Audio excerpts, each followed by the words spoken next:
Julle, raai wat, dis tyd vir nuus in 'n nutshell. En jammer ek het geen hare of make-up of enigiets gedoen nie, want hierdie is nie beplan nie, want dit is kind of breaking news.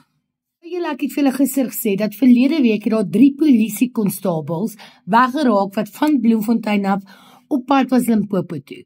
Ek het julle vandag hierdie kak gespat, okay? Daar is 'n totaal van 5 luike uit die Henopsrivier uitgeduik.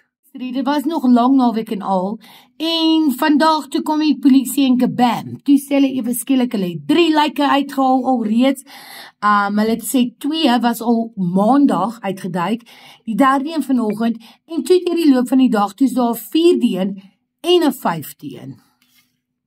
Toe is die polisie in rep en roer, en weet julle wat, dit het daar by die Henopsrivier gebeur, naby die N1, so apparently was daar moerse traffic en, maar julle, nou dat die konstabels gevind is daar meer vrae as antwoorde.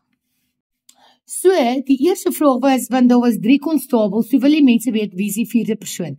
Apparently is dit 'n admin en 'n klerk van Littleton, wat ook oorlede is, en dan weet ons nog steeds nie wie die 5de persoon is nie.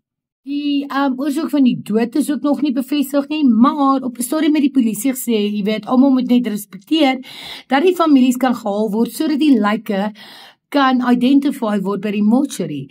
Een van hierdie lyke is blykbaar al 'n paar dae in die dam, obviously. Maar nog iets wat vreemd was, jy weet, die polisie commissioner was daar, media was daar en als, en die oorsaak of hoe die konstabels in die rivier beland het, is nog steeds 'n mystery. En dan, niemand weet wat daai kar is nie. Nou wil hulle dit laat lyk asof dit soos 'n accident was, of laat klink asof dit 'n accident was, maar hoe het niemand gesien dat daar 'n Volkswagen van die pad af ry en in die rivier in disappear nie?